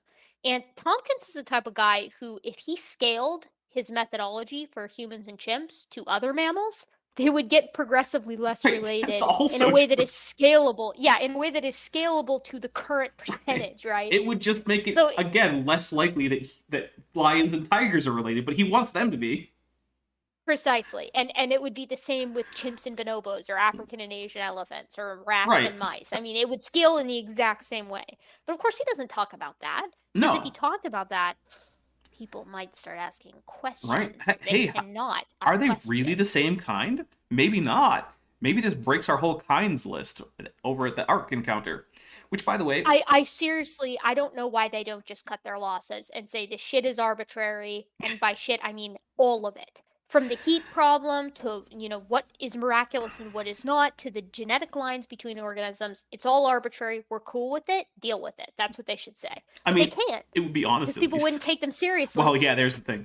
By the way, I was looking at the kinds list that you so kindly published for us, and I noticed that Labor of love. Psittaciformes. Yes, I noticed that Psittaciformes was on there, which is a whole bunch of different birds that are all more or less like quote unquote parrots, but like that's like an order, right? That's like saying, oh, I don't know, all even-toed. All carnivorans are Right. the same. Yeah, like civets, polar bears, dogs, wolverines, cats, all just the same thing. It's this kind list makes no sense. Anyway, we're gonna get some Erican. All the DNA, but let's go with the 97%. There's only a 3% difference. You realize how many genetic changes 3% represents? No. Billions of genetic. 3% would represent. Okay, hold on. That doesn't sound right. So let's go with human genome size. Okay, so it is 6.4 billion base pairs. Okay, so what is 3% of 6.4 billion? So we have 6,400,000,000, bunch of thousands, and then some other numbers. So let's see. Just make sure I don't. Oh, I didn't quite put enough. All right, times 0.03. Okay, so we are at 192 million. No, hey, that's close to 1/5. I Hey, just, that's close. it's like orders of magnitude matter, Eric. This is just basic math. They don't care because by Eric's logic too, Taking a this drink. would mean that the base pair difference between humans and Neanderthals, which is what is it? It's just like 0.3% different. It's so small, right? Eric would be like, "You really think that a 0.3% difference is not significant? That's millions of base pairs." It's like, yeah, it is. We know that no one would look at a Neanderthal and say that this organism belongs in a different, what is effectively family, Right? right? This Neanderthals aren't even hominids by Eric's standards, right? Like, They might as well just be mustelids or something. Who knows? yeah, Neanderthals are mustelids. I'm okay with that. There's the new hot take of the day. Neanderthals were That going around checks out. spraying things with their anal glands. 100%. It checks out, okay? Yeah. It's fine. They are very, they're very omnivorous. So there's another.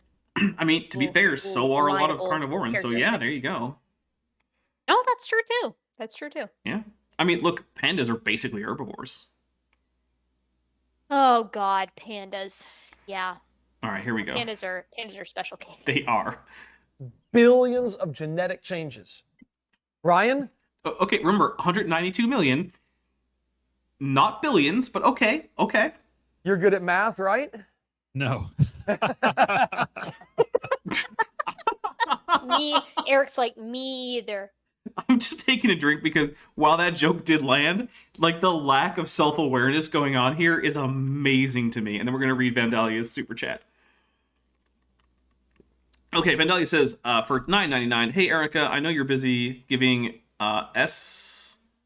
if your students detention. If your students detention or timeout or whatever college kids do, but would love to teach my viewers more about primate clades when we can get together again. I know, Vandalia, we gotta make it happen. My students don't get detention. What they get is me bashfully telling them that if they don't show up to class on time or pull their mask up over their nose, then I'm gonna have to ask them to leave. There you go. That's But do they get marked off that's for, the for bad intense attendance? punishment. They do get marked off for bad. Yeah, if you don't See. show up to lab, I mean, lab. Oh, is okay, hands-on. lab. Then yeah, that's fair. I forgot it was lab. Yeah, if they don't show up to lab, yeah, they flunk. I mean, Okay. it's like lab attendance plus lab submission plus the quiz at the end of class. That's like 40% Okay, of the that's grade. fair. But I have like actual ethical problems with people marking down students for not attending lectures. Yeah, Oh yeah. I'm not. yeah. I find that to be unethical, and like I don't Dude, want to get into a big there's a thing, but Zoom- There's a Zoom option for our lecture. If you don't attend, like you can do it from your bed. What are you even doing? fair. All right, here we go. And the elusive man says the lack of self-awareness. Jesus, yeah, exactly. It's amazing. Oh, Eric, he's only off by a whole order of magnitude. What's the big deal there? It's only like saying, "Oh, Erika, you're 260, right?" Oh yeah, 100%. Well, it's either that or you're 2.5. I mean, those are the only options. Yeah, orders of magnitude don't matter though. I mean, this is you have to keep in mind this is the same group of people who are like we can take 4.5 to 4.8 billion years of nuclear decay and cram it into a single year, and honestly, it's just not a problem. Yeah, Right? I mean, look, just- the rocks don't look like they were heated, so apparently it wasn't a problem. It's fine, Oof. guys. It's totally fine. All right, here we go. Don't even worry. It's totally chill. Let's think about this. Suppose every single generation, from a dad ape to a son ape to a grandson to a great grandson, all the way to get down to people. Let's suppose every generation you had one perfectly positive and no negative mutations, and you were able to change a little bit of that code, at least. I'm going to point out that, generally speaking, from parent to offspring in humans, there's closer to 100. So again, orders of magnitude off mutations. Although, to be fair, that is not the phylogenetic replacement rate. So if you measure over generations, the actual average number of mutations that end up fixing in the population per generation is much lower than that. But still, Eric is off by orders of magnitude again. But, I mean, it's not like those are important. 1 point of that data in the right direction to becoming human. Well, let's put every generation of apes at, let's take it down to 5 years. So at 5 years old, you're... Okay, hold on. So we're going to have this math up, right? So, I closed the stupid tab that I was doing the math in. Let's see if I can open it. Here we go. Yep, I found it. Wait, does Eric think that every mutation is like a single equivalent phenotypic change? I believe that he does, but I'm not And positive. they're all 100% equal to one another. Yeah, well, so his thing about like, they're all positive and no negative was weird because, most of them are going to actually be neutral. So, but we're dividing 192 million by 5 because that's how many, or no, we're Did I do my math right? I can't. You go ahead. I'm just trying to figure out if I did this right. Yeah. While you do this, I'm going to talk to the audience about how mutations work. Some mutations do really little things, right? They don't make that much of a change. They might alter something that is effectively neutral in impacting your differential reproductive success when compared to others. But my favorite example for this is RGAP11B. It's a partial mutation of RGAP11A, a gene that's found in all primates, but only humans, at least today, have RGAP11B. Neanderthals and Denisovans had it as well. This gene commands brain stem cells, neural stem cells to create more stem cells, right? And it effectively allows for an expansion of the neocortex, which is the classic cognition center for mammals, right? When they took this gene, right, and they were like, okay, well, it seems like it's commanding a whole lot of brain growth, Mhm. and they stuck it in a marmoset, a fetal marmoset. We saw a massive increase in not just the neocortex size, but it started to fold. These organisms, marmosets, platyrrhine monkeys, little platyrrhine callitrichins, they typically have very smooth brains, like literally smooth, not like they're dumb, but their brains don't have very many wrinkles in it. Their brains started to wrinkle ever so slightly with the Whoa. implementation of the human RGAP11B. They started getting little gyri and little sulci. That's insane, Yeah. right? So they looked at the molecular clock. They were like, okay, well, when did this mutation potentially occur? And the partial duplication happened about 5 million years ago. At about 1.2-ish million years ago is usually 1.2. There's a range to it to like 800,000, something along those lines. Then they experienced a partial duplication. All it was a glutamine to a cytosine. Okay. And this caused a massive change in the amino acid sequence, which allowed for these more, this greater development of the neocortex through these brain stem cells. One single duplication plus a point mutation, Mm-hmm. right? And it That's wasn't it. even a full duplication. A partial duplication plus a point mutation resulted in, if memory serves, it's something like a 2 to 3-fold brain increase drink in from the author. surface area. That's insane, right? So some mutations are making drastically enormous impacts, right? And some mutations aren't doing anything at all, and some mutations are negative.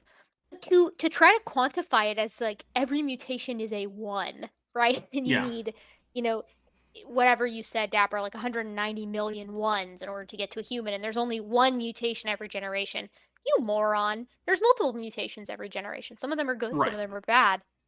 So And they all impact fitness if they're not neutral in some way. That's why I'm doing the math here. So according to Eric, we should need 38,400,000 years to go from a non-human ape to a human. But of course, that ignores the fact that they're actually closer to 100 or so. But we're going to be nice. We're going to cut that in half. So we're going to cut that to like 50, right? And so then I'm going to add in a few more zeros. Is that the right number? Nope. One more. Okay. And then we're going to divide it by 50 to get a more reasonable number. And, oh, look, it's less than 1 million years. Oh, So- shocking. Yeah. So the amount of and- genetic and- change, according to Eric, and using, numbers that make sense, we could do that in less than 1 million years. And how long do we have for the common ancestor between penins and hominins? Anywhere from 7 to 13 million years. So plenty of time then. Okay. Yeah, you've got a hot minute. I Okay. mean, it's and not to mention, I mean, the interbreeding between the last common ancestor, immediate split-offs between humans and chimps were probably interbreeding for quite some time. Right. I mean, that gene flow as a mechanism is like the enemy of speciation. Well, yeah, But I that, mean, that gets how us to could things we- like divergence times versus speciation times, where divergence times are always significantly longer. Yeah, and Eric is sitting here and he's like, that entire field of population genetics? That's stupid and dumb. Yeah. And I'm going to throw it in the garbage and assign my own values. I mean, My own arbitrary values Okay. that bear no resemblance to reality. Got it, buddy. yeah, okay, do what you want, Eric, but none of that makes any sense. Like, Eric thinks that, well, I don't know that he actually thinks this, but he certainly behaves as if he's finally cracked the code, right? Eric is the only one who has discovered the flaw in population genetics, something that is, a field that is rife with biologists, ecologists, people who focus on mathematics and statistics. It's like all of them are wrong. Yeah. And Eric, of course, is correct. Well, look, Publish on it, my dude. we all Let us know know what you that find out. nearly every year, some well-established, long-standing field of science is overturned by some nobody who's never bothered to study it. Because he Why, figured just out the last one week? thing that no one ever figured out before. Just last week, Nathan Thompson overturned Newtonian physics. I mean, congrats, man. That's More power to him, I say. that's amazing. I think someone in the chat was saying that some flat earther was saying that he was going to overturn Pythagoras. Yeah, I mean, that's Theorems Yeah. are a thing that it's kind of hard to overturn because of them being logically proven to be absolutely 100% true. But hey, man, you do you. We're going to Listen, get some dude, more. laws, theories, these things are equivalent to anyone's opinion, okay? Right. Having a kid, okay, as an ape, all the way up to human beings, 5 years. Oh, wait. One thing I do want to do is I want to actually make the number for the generation number more reasonable, which he said was 5 years. So I'm going to go with 20 years, right? That's actually a bit longer, I believe. I think it's something like 15 to 22 I think for 20 chimpanzees. 20 seems a pretty reasonable medium point for that then. Yeah. All right, so we're going to multiply it Give by it a go. 5. All right, so my previous number, which was less than 1 million, is now 3.84 million. How long do we have again? Remind me. Dang, that's almost halfway to 7 million, which is the minimum.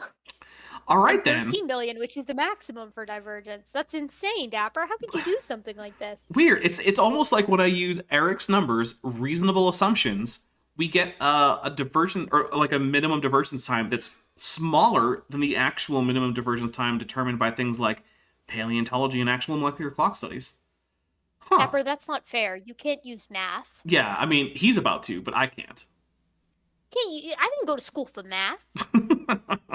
And the great thing is, this is just arithmetic. This isn't even algebra.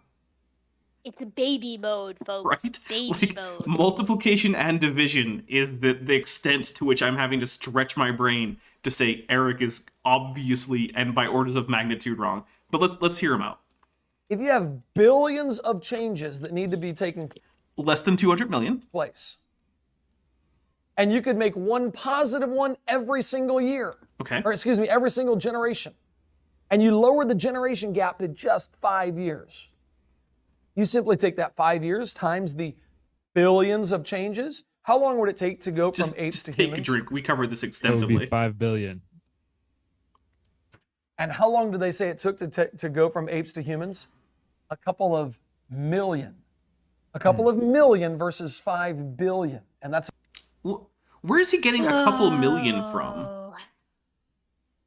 I mean, hominins and penins had already long diverged by 2 million years ago. So I is don't he know. saying to go from like Australopithecus to Homo? Yeah, I guess he's assuming that couple million is like 2 to 3 million years. So yeah, so some kind of Australopithecine up to late Homo. So Neanderthals, Denisovans, Homo floresiensis, Homo naledi, stuff like that. By the way, Sal just stopped in, and he apparently didn't know he was a Sal? moderator. Of course you're a Sal, you moderator, can Sal. post- Sal, you can post whatever you want. Yeah, you can post links. I don't care. Remember, for those of you who don't know, Sal is the #1 YouTube creationist He and is. maintains that role with an iron fist. Look, he's the my fave. He's the S tier creationist. Literally, the only reason he wasn't nominated for Best Creationist for 2021 in this year's Cambrian Bunny Awards is because we already Can't win made him twice in a row. right. We already made him the S tier creationist. So like we had You to can't win 2 times in a row. right. We had to open it up a little bit. So For because those of you- otherwise, yeah. For the curious, Sal and I actually go way back. Sal and I were pals on Reddit. We were Reddit pals way back in the yesteryear of like, what would that be, like 2017, something like that? Many moons ago. I don't go that far back with Sal. I'm a little jealous. Yeah, well, me and Sal are pals. And in So- fact, Sal actually thought I was a dude for quite some time, and he just thought I was very polite. By the way, Sal says that he thinks that Eric got this number from Haldane's Dilemma, which wouldn't surprise me, especially since Haldane's Dilemma refers to, haploid asexual reproducing organisms as opposed to the diploid sexually reproducing organisms that humans are. So, and also Haldane's Dilemma was solved more than half a century ago. So why wouldn't Eric be drawing from Haldane's Dilemma? That makes perfect sense to me.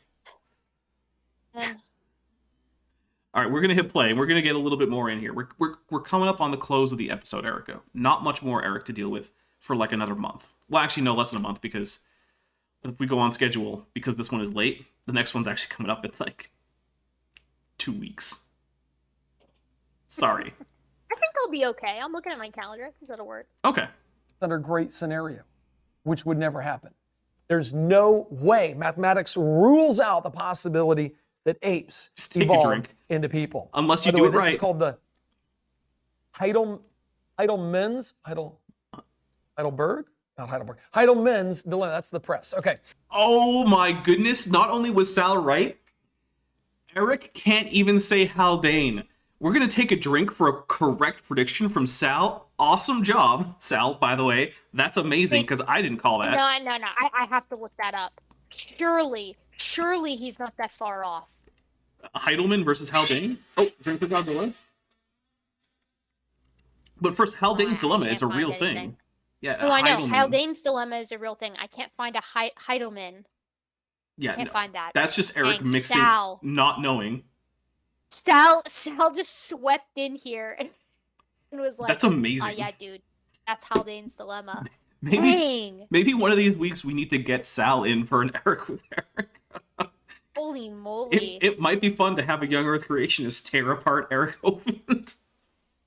Yeah, Sal would know what to say for sure. I mean, shoot. That's Heidelberg? I can't believe that. Yeah, I can't believe that. that's amazing. So I actually think that really is worse. No, well, I mean, for personal reasons, it's not as bad as Artie, but it's close. And for objective reasons, it's worse. I could see an argument that it's at least as bad as Artie, and then showing Darwinius Macilli instead of Ardipithecus ramidus. Sal pretty goes, bad. I'll go grab some rum. No kidding. Sal, same. Oh my goodness. We might have to set up like a Tuesday special where Sal actually comes on. That might have to be a thing. God. I think you and I and Dan are planning on chatting with Sal here in a little bit. Yep. I think so. I think we were all planning on that. I'd love that. Yep. Sal sent us an email and he wants to have a chat, and I'm totally down, schedule permitting. So yeah, I think that'd be fun for me. That'll be a good time. Look, I always have fun talking. I think Rebecca might be there too, and I really like Bread of Life. Yeah. She's cool. Look, I know that Bread of Life had some she didn't like my comment section when I mirrored the video that I did with her. However, I did also recently put her link to one of her videos in a comment, or a what do you call it, a community post, and I think maybe we're beginning to patch things up, which I would like, because I think Bread of Life is very reasonable. You know, I'm excited to chat with her. All right. Well, we're gonna get at least one more segment of Erika in, and then we're gonna wrap it up. All right. Heidelman's dilemma, showing that, look, there's not enough time, even if you had all beneficial mutations, to go from an ape-like creature to a human being. Let me give you another mathematical. No, we're not going to have a whole nother mathematical thing. That's okay, Eric. You're done for now. We'll hit it when we hit it, man. Right. My goodness, I'm still flabbergasted that Sal called that so early, because I didn't. That's really. I can't. Yeah. Wow, I definitely didn't see it. I mean, Sal was like, yeah, I think that's Haldane's dilemma. And in my head, I was kind of like, yeah, could be. And then, boom. It straight up was. And not only that, but also Eric can't get the name of it right, which just is like the cherry on top. Okay, Erika, what do you got coming up? I know that I have. Do I have coming up? Yeah, I know that you got something scheduled for a premiere in, what is it, like a week or so? Yeah, I do. I just set a premiere up too for tomorrow. Oh. I'd had it as early access for patrons, so you can't premiere and also have something as unlisted unless you upload it twice. But yeah, tomorrow I'm tackling a video from Evolution News. This is an intelligent design organization. Which, by the way, Dan Biddle has cited as the Journal Evolution, which he claims is pro-evolution. Yeah, I just wanted to throw that out there, because that series is what's currently running on my channel for Thursdays. Yeah. Dan Biddle is a lot. But really yeah, they tackled the Baum et al. 2016.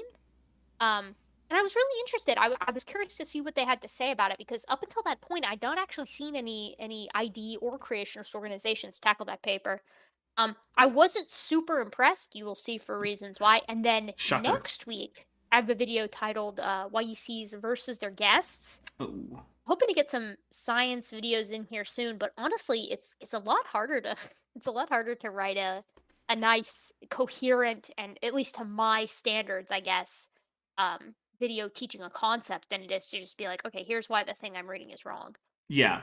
Look, I try to insert like actual information about science by correcting, which is how I excuse it to myself that I'm more frequently doing reaction videos than I am doing actual, just straight up ordinary science content. But, you know.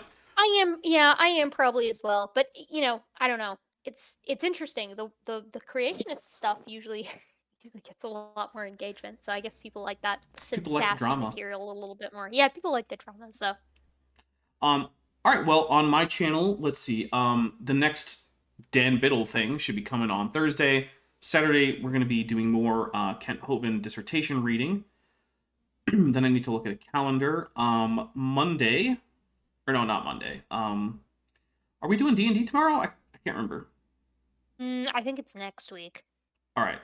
Well, it's going to be on Wednesdays now because, well, blame Steve, basically, is what it comes down to. Steve McRae is at fault, as he is for most things. So, Wednesdays, it might be this week, it might not. I don't remember. But let's see. Then next Tuesday will be a Kent with Bent. Thursday will probably be the final episode of the current Dan Biddle Genesis Apologetics series. Then the 5th I don't know. It might be another Kent Hovind dissertation reading, depending on how much I get through. But the important thing to remember is that the 12th is when I'm going to reveal the winners of the Cambrian Bunny Award. So, so be there for that. I'm going to invite as many people as want to drop in for the panel, up to like maybe, I don't know, 5 or 6 or something. And yeah, we're going to reveal runners-up and winners of the Cambrian Bunny Awards, and have a good time doing that. So if you want to vote, voting is still open. If you go to my nominations video, you can find it, in my list of videos. In the description is a list of links to unlisted videos. To vote, you click on the vote on the video that that says to vote for this person for this award. Click here and just hit like, and that's all you need to do. The videos are just 10 seconds of black screen silence. So yeah. I would like to take a moment to say as well, if you get if after we're done here, you got nothing to do, go over to Creation Mist's channel. That's Dan Stern Cardinal. And give him a like, give him a subscribe if you'd like. The guy is chef's kiss. He's an evolutionary biologist, currently teaches at Rutgers, specializes in virology, stuff like that. And he's got Joel Duff on right now, which is pretty cool. Joel Duff is a theistic evolutionist, as far as memory serves. So, 2 people converging on cool science. And actually, check out Joel Duff's channel, too. Oh yeah, not if you're not nearly subscribed enough. to Joel Duff, subscribe to Joel Duff. Yeah. Joel Duff, of course, you do have to love the sort of state of creationism stuff, but he knocks it out of the park every week. Oh yeah, he does a weekly This Week in Creationism, where he goes through like recent creationist publications, both popular level and their so-called journals, because they're not real journals, let's be honest. But yeah, Go do it now, ding dongs. Yeah, go do it. All right, well, thanks everybody. I had fun, Erika. I hope you had fun. I always do. All right, well, see ya hopefully on Thursday on my channel, and Erika, you said tomorrow, right, for your channel? Yeah, Wednesdays. Yeah, that's right. Yeah, I do upload every Wednesday. There There you should be a go. premiere for tomorrow. I'll be in the chat. All right, well, later, everybody. I just want to take a minute to thank my patrons and channel members, especially those pledging $20 or above: Bob Knob, Bent Hovind,